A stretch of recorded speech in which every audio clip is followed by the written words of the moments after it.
What is up, ladies and gentlemen? Welcome to the Vanguard Project. My name is Austin Jardine. Happy freaking June. I can't believe it's already that time of year to be getting out, camping, biking, boating, fishing, backpacking, all the goodies. But before you take off, don't forget to get your coffee situation squared away. Be sure to use code Vanguard at Black Rifle Coffee. Get you a subscription. Save 20%, which is nuts. That way, while you're out doing your thing, you won't be stranded without the caffeine. Avoid a caffeine catastrophe. No, it is a terrible deal when you run out of caffeine. Be sure to use code Vanguard, Black Rifle's website. Save 20%, and like I said, avoid potentially running out of caffeine. Today's episode, I am super excited about it, with Miss Ashley Vickers, who is an amazing person. I was stoked to have had the chance to sit down and have her share her story and life experiences, all the way from starting with SE Brands and kind of working her way into what she's doing now with the Until Death Collective. And I feel like the community that she is driving is very much the community that I aspire to kind of push forward to with this podcast. For those of you joining for the first time, or lest you have forgotten, my goal, my mantra here is growth through story and strength through community. And what I mean by that is I sit down with folks, have them share really their life lessons, their stories, hopefully help you find a community to join in on, or potentially tap into some motivation or find a new hobby, whatever the case may be, to really maximize your life experience with. So with all of that being said, I really do my best to let the interviewee share their story. I don't really, I do my best not to kind of commandeer the conversation, I guess you could say, so much as be an active listener, an active participant in what it is that they're sharing. So with that being said, I am very excited. I've already done my little spiel for codes. So like I said, be sure to use code Vanguard, save 20% off Black Rifle's website. I'm super excited for this episode. No major updates other than, if you haven't, please like, subscribe, rate the show, follow me on the Instagrams. It means the world, and I want to continue pushing you all forward and spreading the goodness and love that there is. Otherwise, I hope you all have a wonderful day, and we will catch you next time.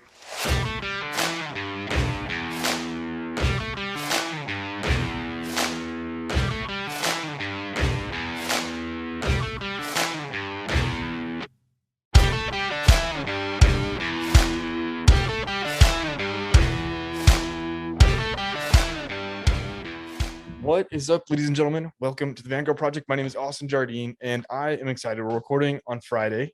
At least, I guess, yeah, we are recording on Friday. It's been like the longest, shortest week for me. It's after Memorial Day, and I'm dragging my feet. The past couple of days I haven't slept well, but the weather is super nice, and I'm sitting down with Ashley Vickers, and what up? I know I'm excited because you and I've chatted a couple of times, kind of just like off and on about very random things. I feel like over the past couple of months, maybe year now, and you've got your new fancy club society world that you're living in with Until Death Collective. And I learned about this as we were talking, and I'm excited to kind of get to know you a little bit more, your story and what you're working on with Until Death, and kind of how it came to be in whatever shape or form we decided to talk about it. So without further ado, if you don't mind maybe introducing yourself a little bit, and I will ask questions and interrupt. All right, cool. Well, I am Ashley. My middle name is Pearl, as discussed, the Ashley Pearl, because there's another Ashley Vickers, and she's a Maxim model, and she is like nails. She's so fucking hot. And so the only way to differentiate myself, if people ever Google me, is by making sure Ashley Pearl is in my name. I feel like we're in a silent competition and I'm losing. Anyways, so I work for SelfEsteem Brands. It's the parent company of about 5 health and wellness franchises. We have 3 gyms, our largest franchise group being Anytime Fitness. I specialize in international operations. So my primary responsibility is working with our partners overseas to ensure that their franchise systems are healthy and we're improving our bottom line revenue year over year, essentially. And in my spare time, I founded very recently Until Death Collective. And even though my name is the founder, right, I think it was actually more created by the community. And you can see that on our Instagram page with our athletic team and our team of wellness experts.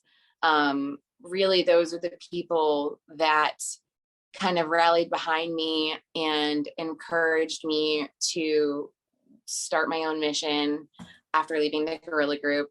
And we decided to do it together.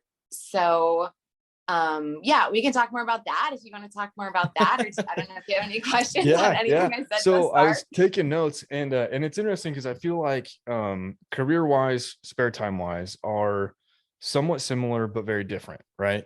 How did you start working for SelfEsteem Brands? Did you always want to work in international business? I mean, where did that come from? That's a really great question.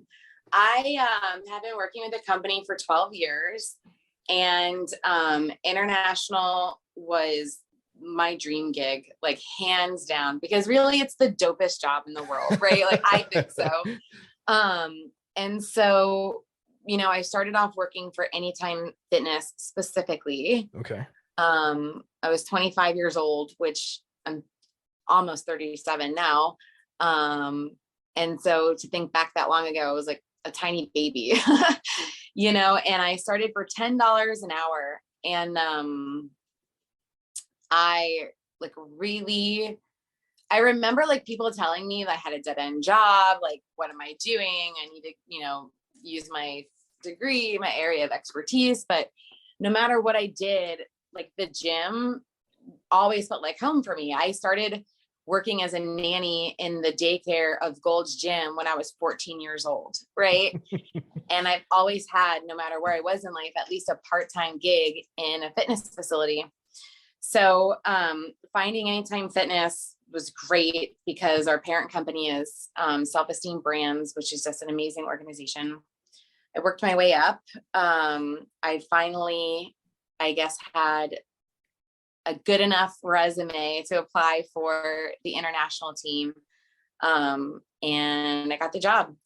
And so, you know, moving to Minnesota to work for the internet, I've moved all around the country working with Anytime Fitness as like a regional director, as a consultant, things like that. So managing anywhere from like 10 to 20 gyms sometimes. So my whole background is in fitness and franchising, right? So marry the two together.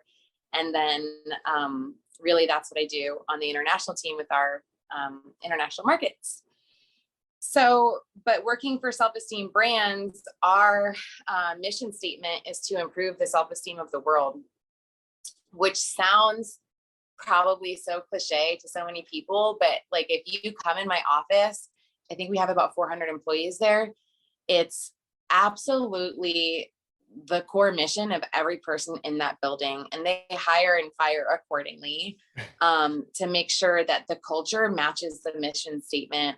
And the level of passion and dedication and commitment from everyone that I work with is super duper amazing. And so even though it's my quote unquote day job, you know, the mission is still the same. We're still helping people. We're still, our tagline is let's make healthy happen, right? Yeah. So getting people to break their unhealthy habits and get to a healthier place and lead happier lives is, you know, what we're all about. And so when you kind of cross that over into Until Death, which is my own business, it's really just my own mission, kind of more targeted, not just to veterans, but we obviously have a very heavy veteran following because our team is a lot of veterans as well.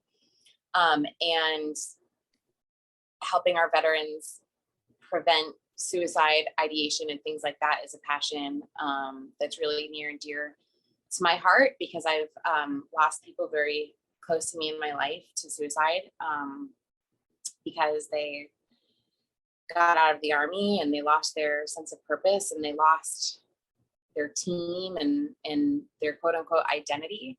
And so I actually got involved working with veterans because through my organization, SelfEsteem Brands, they pay for our secondary education. They invest a lot of money into us, of course. And because I work with, you know, multi-millionaire international businessmen, and I am like American to the core, and a blonde and super bubbly and a female and all of these things, which I love about myself, but in other cultures sometimes are not taken super seriously. Yeah. So my job actually paid for my team, the field support team, to go through like a bit of a psychology course and learn how to influence behavior, so that we can not tell our partners what to do, but more lead them in the right direction. Sure. Right? Because of the way that the franchise partnership works. But after I graduated that course, I started volunteering as a counselor for veterans going through transition. And that is how I got involved really in the veteran community. It was my goal to honor the people that I lost, of course. And it actually turned into something more than I never even knew that my heart was missing it until I started doing it, you know? And it's very ironic because I think that prior to working with veterans, my job was my identity, right? Like I always did really well. I've gone really far with it. Like I do other consulting work because I do so well at my job, and that's just who I was. And then when I started working with veterans and I found purpose in being a counselor and helping people process emotions that they're not 100% sure how to process and figure out their next step in life, that was like an awakening for me. And so then I had this like super amazing moment where I had this incredible job. I had this incredible volunteer work that I did. And it just kind of all snowballed into, the Guerrilla Group, and now Until Death Collective, which I'm super stoked to be a part of. Yeah. Okay. So I was taking notes because there's a lot. You've done a lot of cool stuff. So I'm going to go back a little bit and ask some questions if that's all right. Yeah, so go for it. When you first started working at the gym, right? Obviously fitness is a big thing for you, and you kept going back more or less to the fitness industry, right? Training, working at the gym, all of that stuff, right?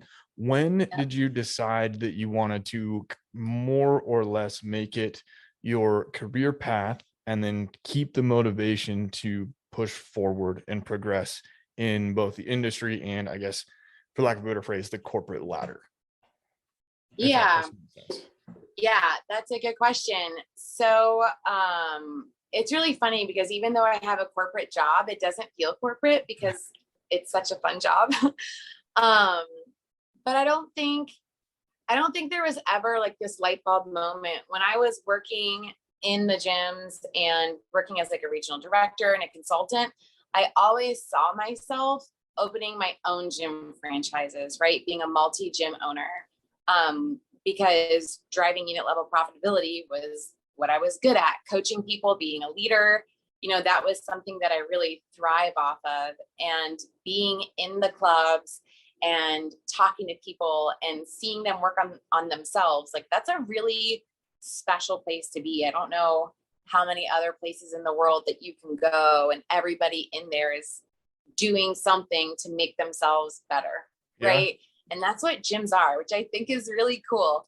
But anyways, I always knew like the international team in my eyes was like, seeing like the Patriots or something. If you paid for the Oakland Raiders, who's like a super shitty team, and then you're all of a sudden in the room with the Patriots and they're like this VIP team, right? And you're just like, oh man, I want to play on their team someday. But there was no real path in my mind that led me there. My only goal was I'm very money driven. So to make as much money as possible and to impact as many lives as possible. And in doing that, like I really focused on building a team and trying to impact my team's life. And the way that it happened was I did a really good job doing that. So corporate kind of recruited me to come be the regional director for our New England region at the time. So it was like Maine, Massachusetts, New York, Connecticut, Rhode Island, New York. Anyways, like 5 or 6 states up in New England. And that was my territory. So I lived there for about 3 years, and we made bank running those clubs, right? Yeah. We did a really, really good job. So then at that point, our corporate office, I think, had about 40 corporate clubs. They decided to consolidate. So they sold almost all of them. And we went from like, I think 15 or 20 gyms down to 4. So, you know, I was a very bonus driven person for my salary. So obviously the salary cut there wasn't something that I felt like I be comfortable living on. Living in my big apartment in New York, you know? And so it was a really hard goodbye, because my boss there, his name was Alex, was probably one of the most influential people in my life. Like, he just taught me how to be, you know, he took me from the JV team to the varsity team, and he taught me how to be a leader versus a manager, and like what that means and the impact that we can have. And just all of this like really, really amazingness that I'll never forget. We're still friends. So anyways, I kind of started talking to some people. Obviously I had a lot of contacts in the industry. So I got a job offer from a multi-club owner in Florida to come down and be their regional director. So I did. I took that because my family's here.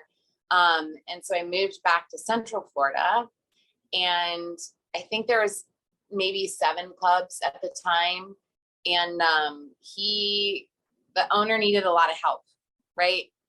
And so I put in a lot of work, and inside 6 months, we doubled his bottom line. Like, oh, wow. We just, by implementing some standard operations and like really developing his team, it made a profound difference. So then we have an annual conference every year. And, you know, by that point I had made quite a name for myself. And I was getting job offers left and right. Like, people are just like, come work for me, come work for me. And so I saw Eric, my boss now, at conference, and I was kind of telling him like, oh, I got a job offer out in California. I might take it, but I have another one here and I don't know which one to do. And he's like, you would move from Florida?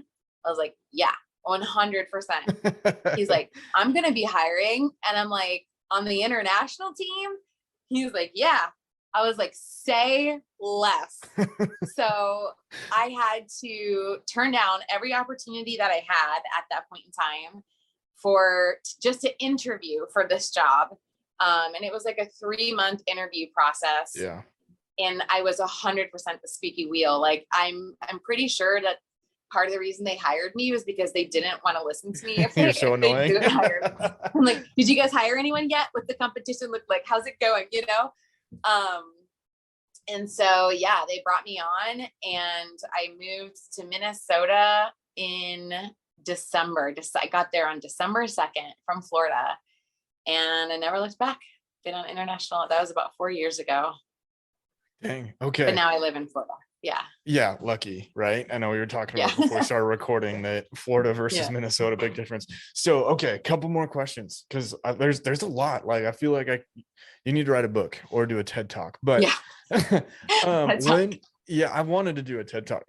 Anyways, I've been thinking about TED Talks lately for whatever reason.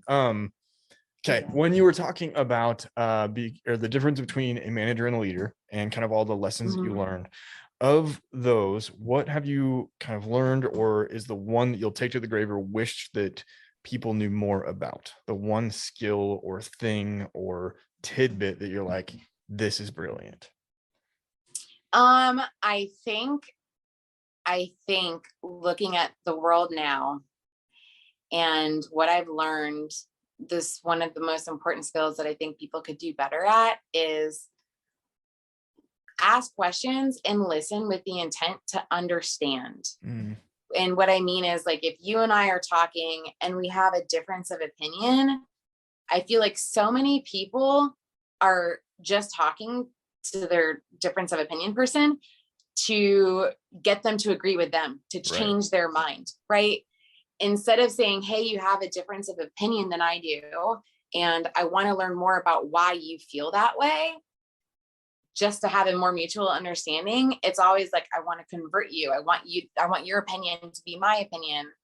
When, whether it comes down to someone doing something wrong operationally, instead of saying, hey, don't do that, do it this way, simply asking, hey, tell me more about why you're doing it this way, right? Maybe there's a good fucking reason. But as you evolve that, right, and just go like into politics or religion or any faux pas subject, I feel like people get so mad without even understanding why or where the other person is coming from. Like, it's just mad because we see things differently. Yeah. And that's unfortunate. So that's a tough skill, I believe, to go develop. How hard was that for you to go learn and kind of get comfortable with being uncomfortable in a weird way? I mean, it's years and years of intentful practice, right? I mean, extra schooling, and like, also I would say practicing stoicism, because it's really hard to ask questions and be emotionally detached from the answer, right? If you are looking more from an operational perspective, not so much, but when you look at the bigger things in life, like relationships and, politics, religion, whatever, when you ask someone a question and what they say hurts you, or you feel so passionately different, it's really hard not to get frustrated or emotional in return. And so, like, practicing not being emotionally attached to the outcome, to the answer, or even if it is emotional, like maintaining that composure and keeping an open mind, I think it's a never ending journey, right? And I see people a lot, especially when I go overseas and I work with people and stuff like that. When I ask questions, I see people afraid to tell the truth sometimes, because their whole life, when they tell the truth, they get in trouble, right? Like, there's a consequence.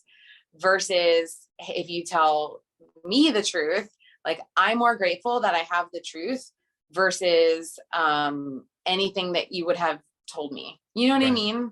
And I think it is a very hard skill to master. I'm certainly not perfect at it, but I want to say, like, maybe in my late 20s, it was something that I really started focusing on. So almost 10 years, maybe like 9 years. And I put it into practice daily in my life, daily. And, if I know that I can't ask a question and not be emotionally attached to the answer, I just have to be disciplined enough to myself to not ask that question. Or wait. Yeah. Yeah. Okay. Yeah. I've been learning slowly but surely kind of the detachment of those questions sometimes. It's been a challenge, because sometimes you get heated or frustrated or, irritated at not having the right answer, that asking the question becomes more and more difficult. Okay. So another a thing that I'm thinking about. So you've obviously done in the professional world very, very well for yourself, right? To be in a spot that you get a lot of different offers and kind of getting your pick of the litter, right? What advice do you have for people that are, trying to do, maybe follow in your footsteps in a way, or being a female in the industry, right? I don't know how best to ask that, right? But what advice do you have for somebody trying to grow themselves or build their own portfolio to join the varsity team, for instance? Yeah. Outwork everybody, be the hardest person working in the room, and like, know your metrics for success. Like, if I know the needle that I'm trying to move and what I'm doing isn't working, or the needle's not moving in the right direction, we have to be able to pivot and iterate, right? But I worked for a shit salary, like peanuts, for probably 5 years before I ever started making any real money, right? And I worked nights, I worked weekends, I worked holidays, like literally Thanksgiving, Christmases. And then I got to a place where I was making real money, and I doubled down. Like, I worked twice as hard, and I sacrificed relationships. Like, it was a point of contention many of times, you work too much, get off the computer, things like that. But it was what was most important to me.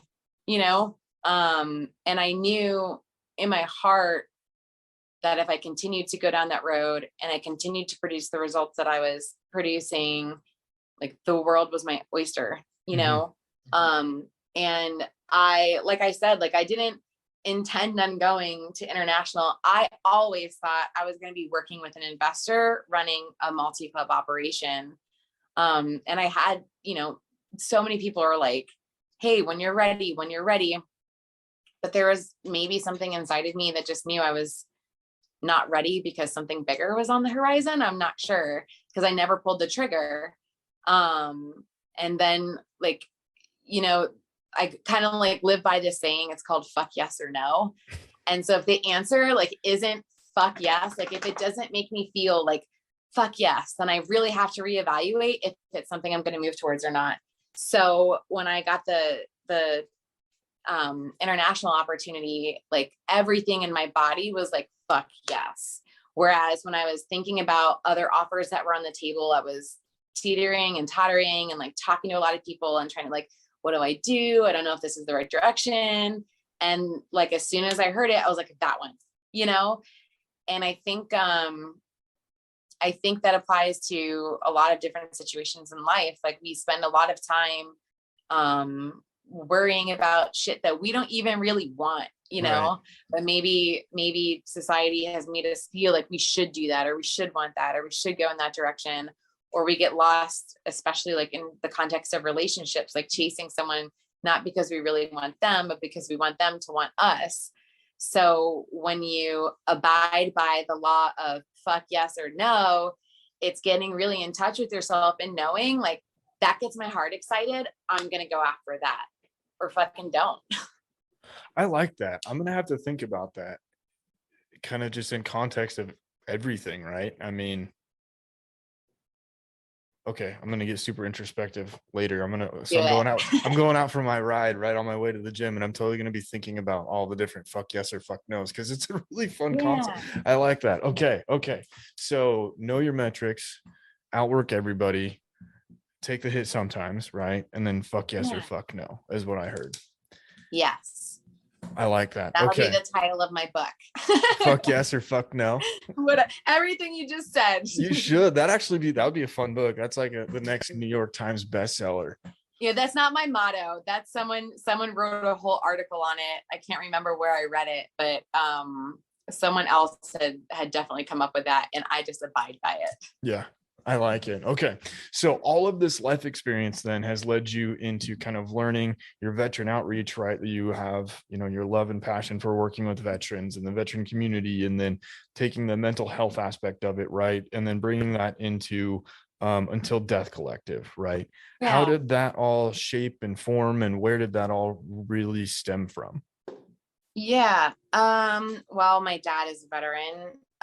He was in the Marines for, I think 24 years, 25 years, however long their contracts are. So obviously like just that military brat blood is like deep inside of me. Right. And then as I grew up, I lost some people who were older than me, closer to, I lost him to suicide, but I was a little bit too young to kind of understand the context of it. Mm-hmm. But I learned as I was going through my psychology courses that it weighed on me more than I knew. Okay. Right. And what I was doing at that point in time was like trying to save the wrong people because that trauma from a child or whatnot was weighing on me, and I didn't, it was all subconscious. I didn't even know any of it. So I figured it out through like this super painful process. Right. And it's like I feel like when someone talks about healing, sometimes it sounds so straightforward, especially because you can't really spit it all out on a podcast. But it was like I was having this total fucking breakdown and I didn't know what was going on. And I was engaged at the time. I was depressed. I was, in the middle of traveling the world for work. And I had a beautiful home in this beautiful neighborhood and a fiance and all of the things. But then I was like so unhappy. And I figured this out while I was going to school, like at night. And it changed everything. So I kind of recognized that, and it gave me the power, I guess, to leave the relationship that I was in, and start setting boundaries, which was something that was so foreign to me, you know? And so once I realized how heavy that weighed on me, and I got the education that I needed to start working with people and hopefully help them have the same revelations or prevent them from even going down the same path that I did, like that just became my mission. And I started volunteering as a counselor for an organization, for a nonprofit organization. And one of my friends, his name is Matt, he's on Instagram. He was a cop and my dad was a cop. And he got into, he's very public. I'm not sharing anything that I shouldn't be sharing. He's very public about his story, just so everyone knows. And he had gotten into a really bad car accident, and he couldn't work anymore. He was not that long out of the military, former Green Beret. And I just kind of reached out to him and said, hey, I just graduated. I just started working with veterans. I can see the position that you're in. This is what I do. I would really love to work together because I feel like I could help you. And he said, okay. And so we started working together. And I think we did sessions for a little bit over a year. And he kind of introduced me to a lot of other people in the community. And he started talking publicly about the work that he and I did together and how it impacted his life. At which point, like, more people started reaching out to me to do work together. So it kind of just all snowballed because he believed in me. He believed in my ability to help him. And it actually, he tells people that I changed his life, but I think like he changed mine just as much, Yeah. And so that was the start of counseling veterans. And then I got involved with the guerrilla group subsequently. And I was able to, it's really unfortunate with our community, and I'm going to say this, and I hope everyone doesn't hate me, but, a lot of people really rally behind Green Berets and like that cool guy persona and stuff like that. And so even though I was infinitely proud of the work that I was doing, and I feel like it was really important, I can't say that like the community cared, and then I connected with Ryan and we started building the guerrilla group more aggressively. And because of Ryan, I had this amazing platform where all of a sudden, like, people were actually listening to me and listening to what I was saying, and, really hungry for life lessons and stuff. And so that was such a blessing, and that changed my whole life in a completely different trajectory, even though we parted ways. But that was the first time that I feel like I had a platform to actually make a difference. And then once I established a reputation in the community, I think the rest was history, Yeah. So Yeah. I feel like I'm talking a lot. I'm sorry. You can just interrupt me at any point in time. No, this is great. This is how it goes. So fear not. Okay. So did you go back to school then for psychology and counseling? Yeah. Yes. For behavioral analytics. So, not to go, like, I didn't go to school to be a counselor for veterans. Mm-hmm. I went to study behavioral science and psychology, and that is where I ended. Got it. Okay. Because I know that you'd mentioned one psychology course, but I didn't realize that it was like a whole entourage of classes and everything. Yes. Yeah. So, yeah. Oh yeah. It was a whole degree. So I went to school at night and all that good stuff when I wasn't traveling. That's It was nuts. yeah, it was like one of the most trying, I think, points in my life, just because of everything, that I had Time. already said. It's like, yeah, like Yeah. I was tired. I didn't want to do it, but I didn't have a choice. I actually had to do it. So, yeah, it was it, but I wouldn't change anything, right? Like we got through it, and then, it's what, it's what got me to where I am now. So, Right. Right. yeah. So then when you started doing your I guess your counseling and working in kind of the veteran world, working through sessions and everything, I mean, what did that look like? Was it kind of just fishing for, I don't know if clients is the right word, or was it just like jumping in and showing up to these events and saying, let's talk? No, it was, well, I worked with the organization Friends of Vets, and they kind of put me with a few people at first. And I reached out to Matt on Instagram when he was going through all of those things that he was going through. And once Matt started talking about it, that's when like people just started reaching out to me. Mm-hmm. And so my plate actually got pretty full pretty fast. But then we did a sobriety challenge with the Gorilla Group. I forget what year it was, just December of one year. And part of what we did for the sobriety challenge was offering free coaching for anybody who felt like they needed extra accountability, or maybe was like going through some tumultuous times. It was over the holidays, right? It's like Christmas, New Year's. And I got 4 people or 3 other people that I graduated with to commit to volunteer time. And so we put it out on the Gorilla Group, like mass email, Instagram, or whatever. And we had about 20 people come back and say, I want to work with a coach. So it was 5 clients per coach, which was very doable, I thought. It was about an hour a week, right? So Mm-hmm. 5 hours of work per week. Well, like after the first week, every other person who had committed to volunteering their time bailed. So, at that point, I felt more morally obligated to like be there for these people, because they said they needed help. And then I couldn't just say, oh, well, sorry, I'm too busy now. Right. So my whole life turned into work. And so actually it was so fortuitous that COVID happened, because now I was home all the time. I didn't have to travel.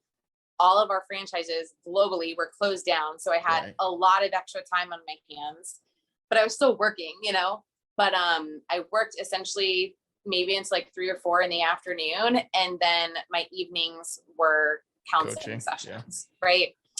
Which was great. We committed to doing 3, when we asked if people needed help, we committed to doing about 3 months of work. And then we got through it, those 3 months. And at the end of those 3 months, I had like an emotional breakdown. I was like, I have to take a step back, because I just felt like between, work where we had our franchisees are bleeding money in every country, like their governments shut them down. There's no way to generate revenue. And they were losing everything. Like it was traumatic for them, which I'm a very empathetic person, made it traumatic for me, And at nighttime, I was talking to people who had also very traumatic experiences. And I just, like every night I would get done and I would just like lay in my bed and cry. And not cry like because I was like I wasn't sad, or like I wasn't missing out on life or anything. I just felt sad because like there was so much sadness in the world, and I was part of something bigger than myself, which is the Gorilla Group, and we were generating so much momentum, and our sobriety pledge did amazing, and that steamrolled into our first My Zone challenge. And so there was positivity there, but emotionally I felt like I had the world on my shoulders. Like it was I haven't had a whole lot of emotional breakdowns, so that was one of them. And so I took a step back from working directly with anybody, with the exception of a couple people who were like, hey, I still really want to work with you, I still really need your help. And so I stayed committed to working with them, but I had to kind of, after I was done, just say, I need a break from this. So Yeah. that's where I ended with that. So how hard was that for you to decide to take a break, right? Being a person that cares so much, right? Oh, it was terrible. It was terrible. And it was super funny because one of my friends had asked me at one point in time, it was on New Year's Eve, I want to say of 2019, maybe 2020. And he's like, well, what if you ever had to give one up, your job, the Gorilla Group, or counseling? Like, which one would you give up? I'm like, none of them. Like, I can't see myself ever giving one of them up. Sure. Because I felt so needed in each aspect, right? But then it got to the point where I did have to give one up, and it was counseling. And it was, I think I probably still carry some guilt with me about it, because I don't know, it's super hard to explain, but like the whole mentality of save yourself first, but that feels, I don't know why that feels wrong, but that's probably work that I have left that needs to be done, because it's a maybe like a codependency of some sort. But it was really hard. It's still hard. Yeah, I can imagine, right? I mean, knowing that you would change somebody's life only to come back the next time and say, hey, I've got to look at myself for a minute and make sure I'm squared away. Yeah. So go ahead. I was just going to say, it's, when I talk to people and I give them mental wellness advice, the advice that I always give is that they have to follow their heart and do what puts them in a healthy mental space, right? Not what puts anybody else in mental space. If someone gets mad or upset or whatever, that's okay. If they have the capacity to feel their own feelings and the room to feel their own feelings, you don't have control over that. And so I hear myself say that out loud to other people, and that's what I try to live by. But the empath in me is like, what are you doing? Says push forward. Yeah. Yeah. All right. So you've made it through counseling, or I guess working on counseling, and then you've started Until Death. How did Until Death start, and what does it mean to you? What do you guys stand for? How do people go help out and get joined in? Okay. Awesome.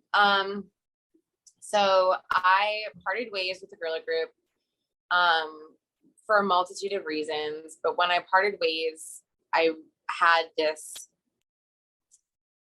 extensive community kind of rally behind me and encourage me to continue the work that I was doing, start my own thing. They would support me.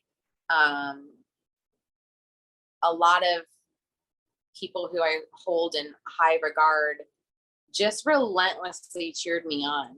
Yeah. And I had been talking out loud with my boyfriend about doing my own thing, getting something off the ground, having something built from the core value of integrity. And like, I really want to protect that, like never let anything touch that, that value. And it was funny because like we were kind of throwing around different names, and, I'm traveling in Europe while all of this is happening. So never a dull moment. And so we were spitting things around, and I'd come up with a couple different names, and I reached out to some friends. I'm like, what do you think of this? What do you think of this?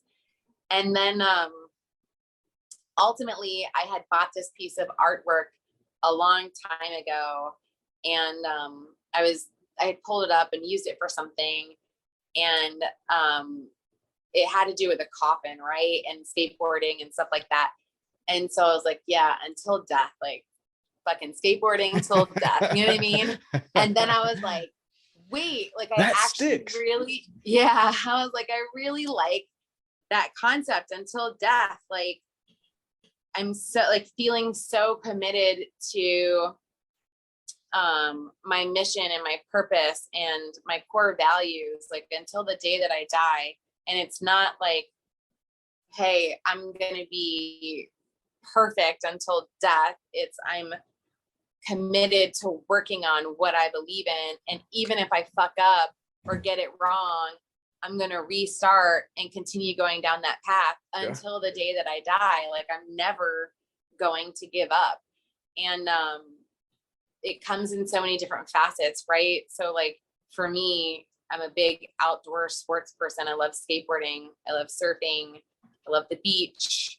I love rock climbing, like all of these things that kind of fuel me with adrenaline, but also just give me like a place to turn my fucking head off sometimes, because it never stops.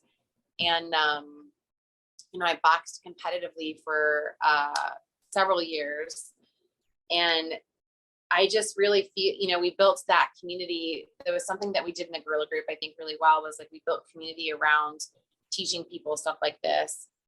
And when I walked away from the guerrilla group, I was like, well, I'm walking away from my ability to influence people in that facet, but really I wasn't at all. And so, what I started to notice was that I had so many amazing people in my life who did things that I don't do, like, horseback riding or firefighting or motorcycle riding or skydiving, like all of these really dope things that, I've done a few times, but it's not like my area of expertise, but they do these things and they live by the same values that I do. And they're cheering me on. And I was just like, why are we not fucking like all rallying together and continuing our mission forward? Right. And so I hit up my friends and I just said, this is what I'm thinking. This is the core concept that I have for Until Death. I can't do it alone.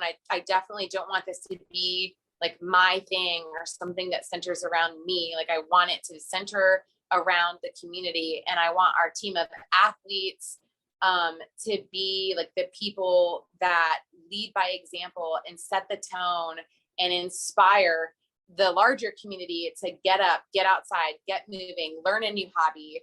All of our athletes, so we're like very, very baby bird new company right now, right? Literally formed maybe 2 weeks ago, officially, on the fly while I'm traveling through Europe. And what we're doing is all of our athletes, so we have a team of 20, they have a MyZone heart rate monitor. Some of them don't even have a heart rate monitor yet because they haven't come in and I haven't gotten to ship them out yet because everything's so new. But everybody will have a heart rate monitor within the next couple of weeks. And so what the heart rate monitor does is it connects everybody to an app. And on the app, you can see as you're working out or as you're doing any sort of physical activity, how hard you're working based on your calculated max heart rate, right? Okay. So if my heart rate, say, stays working at 70% of my exertion level, I'm going to get 3 points per minute that my heart rate is in that zone. So at the end of my workout, I have what's called MyZone effort points awarded to me. And I can compare those to other people. So you have a feed just like you would on Instagram, but it's all other people's workouts and activities, right? Right. And so maybe I can see that you earned 100 reps in your workout today, or I could see that my friend Mandy Thomas earned 200 because she's a fucking beast. And like, more importantly, you can encourage each other, right? So I know in the fitness game, like, my heart rate is never going to earn me the most reps. Like, I am not in the gym killing myself like some people are. I'm more strategic. Like, I work hard. I lift, I take a lot of rest time, but I'm not like, my heart rate's not constantly up there. So I'm never going to have as many reps. But for somebody who is maybe not a gym person or just wants to compete against some of the people that we have on our athletic team, because we have some really, really amazing people on our athletic team, and they get out and they go for a walk, or they go on their stand-up paddleboard, or they wear it while they're at the skate park or roller skating or something like that, they're still earning reps because their heart rate is elevated. Sure. And then we have the opportunity as leaders in the community to say, hey, great fucking job getting outside today. You crushed it. You know, like you can like and comment on these people's status. So it makes it, I think, a really warm and welcoming place for everybody to stay active, which is ultimately how we combat mental illnesses like depression, anxiety, ADD, PTSD. Like exercise and physical activity have direct correlations with improving mental illnesses. So we always want to encourage the community to move. So in addition to encouraging them, we are going to incentivize them. Yeah. So every month, anybody who earns 1,500 MEPs or more is automatically entered into a raffle, and they'll win whatever the prize is that month. So, you know, this is our first month. We kind of did everything super fast. Alpha Elite Performance was one of the first organizations that reached out to me, like, how can I help? We're in your corner. What can we do? And I was just like, can you make a donation for the prize this month? And they did. So they came up with a really great supplement package to donate to the winner for our challenge this month. And we've already got it kicked off. So, you know, we're out there moving, we're holding each other accountable.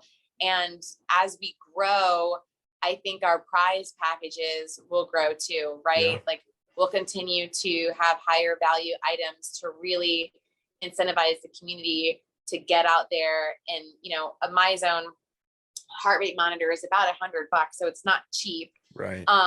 By any means. But once you have one, and it's never any more money again. You know, like you don't have to pay to enter these contests or anything. And so once they have it, they can enter any month just by doing what they already do. You know. Huh. So then is Until Death right now solely focused on the fitness aspect of it, or is it? No, it's not just fitness at all. No, like it's about experiencing everything that life has to offer, like living your best life. If you never buy a heart rate monitor, like our team of athletes, you can, I look at our Instagram page and I get fucking stoked. I'm like, look at these people just like doing amazing things. Look at these motherfuckers out here living. Yeah. Like, one of our athletes, Pierce, he's former, Army Ranger. He is super amazing. He has his own company that's dedicated to, peak performance and stuff like that.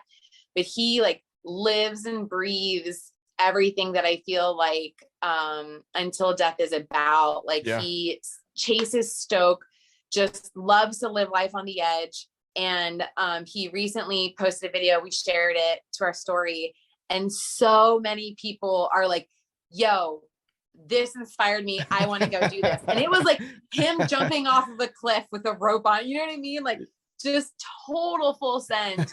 But like what his full send might not be your full send, right? Like, so maybe looking at our page and kind of seeing some of us do things outside of our comfort zone just inspires the person who's scared to go into a group setting to go and make some new friends, right? To show up at an event or a meetup or something like that and say, hey, like I'm new here. I really want to be a part of this community that you're cultivating. So, you know, what gets my adrenaline going might not be what gets your adrenaline going. And I'm a pretty outgoing, fearless type of person. So like I push that limit, but I think everybody is really well aware that most people are not like that. And we want to target them just as much as we would target stoke chasers, right? Sure. Like the people who just want someone to talk to or hang out with, like fucking slide in those DMs, you know, like get in my zone and we'll cheer you on, like whatever it takes. So it's not like, you know, because there's only so many people in this world that are going to jump out of airplanes and jump off cliffs and stuff like that, you know, go 100 on their motorcycle. Yeah.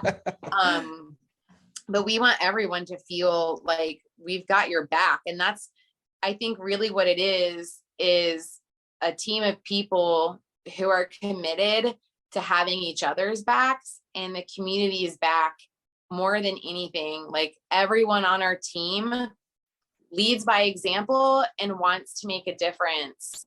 And it inspires the fuck out of me. Like sometimes, you know what I mean? Like we're this little baby organization. I think we have like 400 followers on Instagram now, which is nothing, you know, but like I still see the people that are rallying behind me, and I see what they're doing before I ever came along, you know, and like just the fact that I get to bring everybody together, and like now we're all on one mission, moving in the same direction. I feel like our reach just exponentially expands, you know, and like our impact can be so much more profound. And I think that's super special. Yeah. 400 friends though, it's not anything you can shake a stick at. So, you know, I don't know. I feel like 400 of the right friends, you can do a whole hell of a lot. So if people want to get involved, obviously you said slide into the DMs on the Instagrams. Do you guys have a website, everything else all set up, or still in the works? Nothing. Websites are a nightmare though. So yeah, I can build websites and all that stuff. So I will build one. But as you can imagine, like there's so many things on my list of priorities right now. Yeah. And we leave again on Monday for some more travel. So I'm like, so you're like, website's not really. Yeah, I just like barricade myself in my office for a weekend or something. I'll give it up. Yeah. Awesome. Okay. Well, we've covered a lot of ground. One of my favorite questions is of, you know, all the things that you know or have learned or wish you would have learned, you know, what would you like to share with somebody that you might not feel you get to share a whole heck of a lot? A good question. Something that I would share that I don't share a lot. Mm-hmm. Whether it's a life lesson or a skill or something that you're like, I feel like people would benefit from X. I feel like people would benefit from. Oh, you should have emailed me this question. I'm sorry. Okay, we can skip that one. Deep. No, it's good. All right. No, wait, I want to answer it though, because I think it's a really good question. It's my favorite loaded question. Super loaded. Super loaded. I think that one of my biggest lessons, or that I want people to feel, is that like you have the power to make a difference now. Like no matter where you are or what you're doing, I feel like by being committed to spreading kindness and seeking to understand one another, you can impact so many people's lives. Because one thing that I've experienced for sure is that people just need people to talk to, like someone that's committed to listening. And, you know, that, and I choose those words like committed to listening very carefully, because not committed to telling their own stories, not committed to saying, oh, I've been through that too, or my, you know, so-and-so did that. And just really being committed to hearing your story and giving them the space to feel whatever they feel is powerful. And so we all have that power inside of us now. And I would like to see more people tap into it. Yeah. Okay. Other than that, is there anything else that has been left unsaid that you would like to get out there? I don't think so. Okay. I wasn't like 100% sure what to expect. It's like so weird. It's uncomfortable for me, at least, to sit and talk about myself for however long we've been talking. Like I'm sweating, my palms are sweaty. I'm like, well, it was good. I appreciate it. I learned some stuff, right? Different ways of thinking. I wrote the fuck yes or fuck no, like that. Yeah. I think if everything, that's like the one thing for me that stuck out. So I'm totally gonna go sit on that one, because I like that. It's a simple thing. Yeah, there's if there's anyone like I feel like that listens to me talk for an hour, like, thanks for listening. Maybe that's something I should say. I appreciate your dedication to just hearing me go on and on. No, it was good. It was good. Good. Awesome. Ashley, once again, thank you for taking the time to sit down with me and share your story. In the episode description, I will link both Ashley's Instagram as well as Until Death Collective. That way, if you feel like getting plugged in or supporting her cause, you'll be able to find it very easily. But otherwise, I hope you all took something away from this, something to chew on throughout the week. Maybe some good information to move forward in your life with. But otherwise, I hope you all have a wonderful week, and I will catch you next time.